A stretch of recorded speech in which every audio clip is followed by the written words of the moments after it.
कुंभ मेले में माला बेचने वाली एक लड़की रातों रात अचानक से वायरल हो जाती है। ऐसा कैसे हो सकता है? सही में मैंने लाइफ में यानी जिंदगी में पहली बार इतनी भीड़ देखी थी। और अभी तो रुको, क्लाइमैक्स अभी बाकी है। लोग मोनालिसा को गिफ्ट में पैसे तक देने लग गए। देखो दोस्तों, मोना मुझे मिली है, मैं मोना को ये गिफ्ट दे रहा हूँ 5000 रूपए। मोना मैं तुम्हें 5000 रूपए गिफ्ट दे रहा हूँ। मोनालिसा को 5000 रूपए गिफ्ट में दे दिया। देवदास जी कहते हैं जनता का विवेक खत्म हो लिया भाई, और यहाँ का भगवान अंधा है, इसने सारे उल्टे काम करवाने। ये अंधा है जगदीश। और क्या हुआ कि पंडित जी को तो 30 रुपये मिले हैं और चंपा के लिए 500 लेगी। ये नो दुख पर है। ये बड़ी अच्छी बात है यार। 11,500 का लोग माला क्यों लेंगे आपसे? लेते हैं जिसको पहचान रहते हो। 11,000 या 15,000 दे देते। भाई पैसा हो तो क्या कुछ नहीं हो सकता है। पैसा ला। ज्यादा पढ़े लिखे बेवकूफ होते हैं, अनपढ़ के बाद पढ़े लिखे बेवकूफ भी मतलब बेवकूफ बना सकते हैं। ये भगवान क्या जुल्म है। वो अपनी रोजी रोटी कमा रही है, उसके ऊपर नो आसक्त हो रहे हो। बस क्या बात कही। महाकुंभ मेले में कैसे रातों रात वायरल हो गई मोनालिसा। हम क्यों किसी चीज को देखकर उस पर फिदा हो जाते हैं और उसे वायरल कर देते हैं। आज इसी सवाल को विस्तार से क्लियर करने के लिए हम आपके बीच मोनालिसा की वायरल होने की वीडियो क्लिप लेकर आए हैं। वही हम दूसरी तरफ संत रामपाल जी महाराज के आध्यात्मिक ज्ञान को भी आपके समक्ष प्रस्तुत करेंगे, ताकि आप भली भांति समझ सकें कि हम किसी चीज को देखकर उस पर आसक्त क्यों हो जाते हैं। महाकुंभ मेले में माला बेचने वाली एक लड़की रातों रात अचानक से वायरल हो जाती है। नहीं भैया, सही में मैंने लाइफ में यानी जिंदगी में पहली बार इतनी भीड़ देखी थी। इतने लोग पीछे लग गए थे, जैसे कि 2 कदम भी मैं जाऊँ ना तो वहाँ पीछे दौड़ने लग जाए और चिल्लाए। तो आखिर क्यों ये लड़की इतनी वायरल हो गई। यहाँ तक कि अब ये बाहर जा रही है तो इसको मास्क लगाना पड़ रहा है।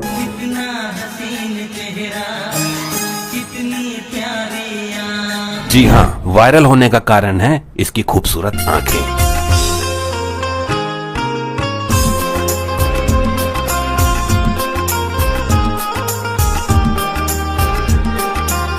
तो ये कहानी शुरू होती है एक रिपोर्टर से। वो महाकुंभ मेले में आया होता है और नॉर्मली रिपोर्टिंग कर रहा होता है। देखिए, अभी हम प्रयागराज के महाकुंभ मेले में, और महाकुंभ मेले में आने के बाद आपको तमाम बाबा, संत, महात्मा, साधु देखने को मिलेंगे। और तभी उसको एक लड़की दिखती है जो माला बेच रही होती है। यहाँ पर बहुत सारी लड़कियां भी जो है, इनके हाथ में माला देखने को मिलेगा। ये लोग माला बेच रही है। कहाँ की रहने वाली है? इंदौर। और उसके बाद ये इंटरव्यू YouTube पे अपलोड होता है और वहीं से शुरू होता है Mona Lisa strips dogs better not me धेरै स्किन दिन्छु त्यो वाल कम्पनी फेरि म पैसा तसँग पैसा। महाकुंभ मेले में आए हुए कुछ लोग ये भूल जाते हैं कि वो यहाँ पे अध्यात्म के लिए आए हुए हैं। वो ये सब चीजें छोड़ के मोनालिसा के पीछे पड़ जाते हैं। मोनालिसा जी फोटो खिंचवा लो। मैं मैसा करते हैं और मैं खुद कहती हूँ कि मैं क्या मैम दिख रही हूँ। सोचो इंसान दिमाग से कितने खाली हो चुके हैं। और यही नहीं, लोग मोनालिसा को गिफ्ट में पैसे तक देने लग गए। देखो दोस्तों, मोना मुझे मिली है, मैं मोना को ये गिफ्ट दे रहा हूँ 5000 रूपए। मोना मैं तुम्हें 5000 रूपए गिफ्ट दे रहा हूँ। मोनालिसा को 5000 रूपए गिफ्ट में दे दिया। लेकिन इनको देखो, ये उनकी मदद कर रहे हैं जो ऑलरेडी माला बेच के अच्छे खासे पैसे कमा रही होगी। 11,500 का लोग माला क्यों लेंगे आपसे? लेते हैं जिसको पहचान रहते हो। 11,000 क्या 15,000 भी दे देते। और ये जितने भी रिपोर्टर रिपोर्टिंग करने महाकुंभ मेले में गए थे, ये लोग सब कुछ छोड़ के मोनालिसा और उसकी फैमिली के पीछे पड़ जाते हैं। दोस्तों, ये सारी की सारी लड़कियां जो है मोना की बहनें हैं। आप मोना की क्या लगती हो? और आप क्या लगती हो? आप क्या लगती हो? ये तो मोना से भी खूबसूरत है। देखो, ये लोग मोनालिसा के पूरे खानदान को ढूंढ लेते हैं। इतनी फेमस होने के बाद, हर जगह छाने के बाद, कोई इनकी फोटो शूट कर रहा है तो कोई इनका मेकअप कर रहा है।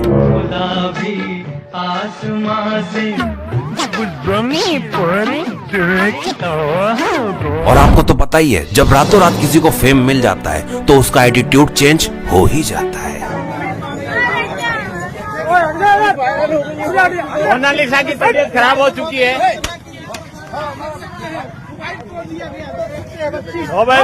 मोनालिसा ने देख रहे हो भाई, एक ऐसी लड़की जो थोड़े दिन पहले कैमरे के सामने डरी सी सहमी सी रहती थी, आज उसमें इतनी हिम्मत आ गई कि सामने वाले का मोबाइल उठा के फेंक दे रही है। खराब हो चुकी है।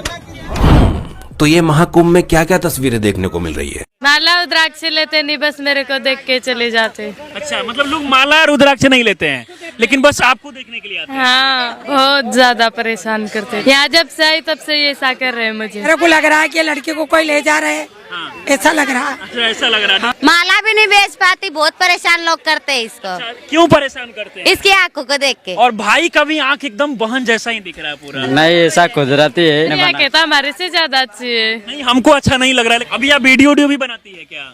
हाँ, इंस्टाग्राम पे हाँ? गाना वगैरह। कौन कलाकार आपको ज्यादा अच्छे लगते हैं? सलमान खान। सलमान खान अच्छे लगते हैं। और एक्ट्रेस में कौन अच्छे लगती है? सोनाक्षी सिन्हा। सोनाक्षी सिन्हा की आप फैन हैं, लेकिन सबसे ज्यादा वायरल मोनालिसा ही क्यों हो रही है? पता नहीं मुझे भी। अच्छा, कारण क्या लग रहा है आपको? आंखों की वजह से। हाँ, आंखों की वजह से। मतलब आपका जो आंख है एकदम बाकी लोगों से अलग बनाता है। लोग कमेंट भी कर रहे हैं कि काफी खूबसूरत लड़की है, आपकी आंखें जो है वो बाकी लड़कियों से काफी अलग है, तो इसीलिए लोग देख रहे हैं ज्यादा। हाँ। अच्छा, आपको वायरल होना ज्यादा अच्छा लग रहा है कि पहले ज्यादा अच्छा लग रहा था? अभी अच्छा लग रहा है। अभी अच्छा लग रहा अभी है। अच्छा लग रहा है। ज्यादा पढ़े लिखे बेवकूफ होते हैं अनपढ़ के बाद में। अच्छा, पढ़े लिखे बेवकूफ होते हैं। को भी मतलब बेवकूफ बना सकते हैं। अच्छा, आप कैसे? अभी आपने देखी मोनालिसा के वायरल होने की पूरी कहानी। आइए अब सुनते हैं संत रामपाल जी महाराज के आध्यात्मिक विचार। फिर परमात्मा को मालूम तो था कि हम बिगड़ चुके हैं। दूध जब फट जाता है, सेब जब खराब हो जाता है, तो टोकरी से उठाकर वो बाहर फेंकना ही पड़ता है, ना औरों को भी खराब करे। तो ये सोचकर परमात्मा ने कहा, भी सुन बात, यदि कोई आत्मा तेरे साथ सब इच्छा से जाना चाहता है तो नो ऑब्जेक्शन, मुझे कोई ऐतराज नहीं, पूछ ले उनसे। अब वो हमारे पास आया और हम तो पहले इसके ऊपर आसक्त हो रहे थे। जैसे पुण्यात्माओं, आज हमारे अंदर यही प्रेरणा है और यही जो कि तू ये प्रवृत्ति हमारी आज है। जैसे कोई हीरो या हीरोइन, अभिनेता या अभिनेत्री, वो अपने पेट के लिए, अपने धन कमाने के लिए चटक मटक करते हैं। वो तो कमावे धन, और ये युवा बालक उनके ऊपर आसक्त हो जाए, इन्होंने ये मेरा फेवरेट हीरो है, ये मेरी फेवरेट हीरोइन है, और उन्हें टिंडा मिल रहा नहीं, उनसे कुछ लेना एक ने देने दो, बेमतलब बकवाद करे। अब जैसे यहाँ कोई बरवाला में आ जावे हीरो या हीरोइन, देखो इन नौजवान बच्चों की, नो देखो लाइन लग जाएगी, वो खड़ा 1 किलोमीटर दूर तो दिखेगा उन्हें स्टेज पे बकवाद करते हुए, और नो कहोगे वो खड़ा वो खड़ी, और सारा दिन धक्के खा के फांक के दौड़ उल्टे आ जा, बता के मिल रहा उनते। वो अपनी रोजी रोटी कमा रहे, हर ये उसके ऊपर नो आसक्त हो रहे, बस क्या बात कही। तो ये बुराई हमारे वहां से लगी थी। हमने अपने पिता को भुला दिया जो सारे सुख दे रहा था, कोई कष्ट नहीं था, और हम इसने चाहने लगे नकली को। हम ये सोच लो अपने मालिक से उल्टे हट गए, अपने पति से।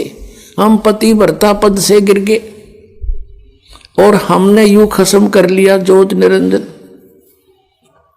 हम इसको चाहने लगे। तब परमात्मा ने कहा ठीक है भाई, जा तू पूछ ले उनसे। ये हमारे पास आया, हम तो पहले ही चा चढ़ रहा था इसका। इसने कहा कि मैंने पिताजी से ऐसे ऐसे 21 ब्रह्मांड लिए हैं और मटेरियल ले लिया है, वो ये बनाऊंगा, ऐसे ऐसे झरने रचूंगा, बाग बगीचे लगाऊंगा, तुम चलोगे हमारे साथ? हम तो तैयार थे, हमने कहा यदि पिताजी आज्ञा दे देंगे तो हम तैयार हैं। ज्योति निरंजन हमारे पिताजी के पास गए, सतपुरुष के पास कहे पिताजी कुछ आत्माएं मेरे साथ चलने को तैयार हैं। परमेश्वर ने कहा भी ऐसे नहीं, मेरे सामने स्वीकृति दिलवा दे, फिर मैं अलाउड कर दूंगा। उसने कहा था कि वो आपकी स्वीकृति चाहते हैं, कुछ जाने को तैयार हैं। तो परमात्मा ने कहा कबीर साहब जी ने कि मेरे सामने स्वीकृति दिलवा दे, मैं तब कह दूंगा, अलाउड कर दूंगा। दोनों आगे हमारे पास। अब हम देखकर सामने पिता को नीची गर्दन कर ली, परमेश्वर ने पूछा भी कौन कौन इसके साथ जाना चाहते हैं इसके लोक में, हाथ खड़ा कर लो। अब हमने एकदम सन्नाटा छा गया, शर्म आ गई, सबको शर्म आई। अब कैसे अपने पिता के सामने कहे? इन्होंने मना कर रखा था कि तुम इसकी ओर मत देखो। हमारे अंदर ये छल कपट भी वहीं से विद्यमान हुआ था और हम उस पवित्र लोक में रहने योग्य रहे नहीं थे। तब परमात्मा ने कहा भी बोलते क्यों नहीं तुम? ज्योति निरंजन तू तो कह रहा था कि कुछ तैयार है, तो कोई बोलता ही नहीं। तब हमने सोची कदे बात बिगड़ जा और हम यहीं रह जाए। तो सबसे पहले एक हंस खड़ा हुआ, उसने कहा कि जी मैं जाना चाहता हूं पिताजी के साथ में। सबसे पहले खड़ा हुआ। फिर हमने सोची कदे हम पीछे रह जाए, हम भी खड़े हो गए, दोनों हाथ कर दिए, केक की छोड़ दोनों, पूरे जितने यहां पर हम आए पड़े हैं। तो परमात्मा ने कहा भाई ठीक है, ये सब देख लिए मैंने, जो तेरे साथ जाना चाहते हैं ऐसे नहीं भेजूंगा, इनको मैं अपने तरीके से भेजूंगा तेरे पास, ऐसे तो जा ही नहीं सकते ये, आप जाइए। अब वो चला गया अपने, वहीं ये लोग वहीं थे 21 ब्रह्मांड, उस सतलोक के एक कोने में बाहर, जैसे बाहरली दिल्ली हुआ करे ना, बाह्य दिल्ली गांव गुम से हुआ करे, ऐसे बाहर की तरफ इसको सेट कर दिया था। तब परमात्मा ने क्या किया, जिस आत्मा ने सबसे पहले स्वीकृति दी थी, खड़ा होकर के हिम्मत करी थी, उसका एक युवा लड़की बना दिया। उसके प्रजनन इंद्रिय नहीं लगाई थी। वो परमात्मा देखना चाहते थे कि इसमें और कितना कमीनापन है ज्योति निरंजन में, ये यहां इस लोक में रहने के योग अब रहा है या नहीं। और जितने हम थे, हम सभी को सूक्ष्म रूप बीज रूप में करके उसका नाम प्रकृति रख दिया। प्रकृति जिसको माया भी बोलते हैं, आदि माया भी कहते हैं और इसको दुर्गा भी कहते हैं। इसके शरीर में हम सभी को प्रवेश कर दिया बीज रूप में, सूक्ष्म रूप में। पुण्यात्माओं, आजकल आज इस वैज्ञानिक युग में हम आसानी से समझ सकते आध्यात्मिक मार्ग को। जैसे आप सुनते हो कई बार डॉक्टरों से कि किसी व्यक्ति के कुछ जीवाणु होते हैं, वो इतने रहने चाहिए, जैसे 50 लाख रहने चाहिए जीवाणु एक ग्राम में, एक mg ब्लड में। बताओ 50 लाख जीवाणु एक mg ब्लड में, इतने को में, फिर कितने अंदर है हमारे जीवाणु, गिनती नहीं होती। तो ऐसे परमात्मा ने सभी के सभी इसके अंदर फीड कर दिए सूक्ष्म रूप में। और इसको कहा बेटी दुर्गा को कि बेटी मैंने तुझे शब्द शक्ति दे दी है, वचन शक्ति दे दी है, और जितने भी जीव कहे, ज्योत निरंजन कहे, तू वचन से उत्पन्न कर सकती है नर और मादा। एक बार बोल देगी, उतने ही एकदम बाहर खड़े होंगे।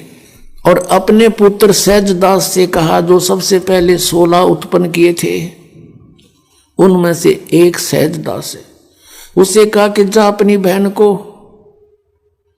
ज्योति निरंजन के पास छोड़िया और उसको बता देना कि इसको पिताजी ने शब्द शक्ति दे दी है, जितने जीव तू कहेगा ये उत्पन्न कर देगी।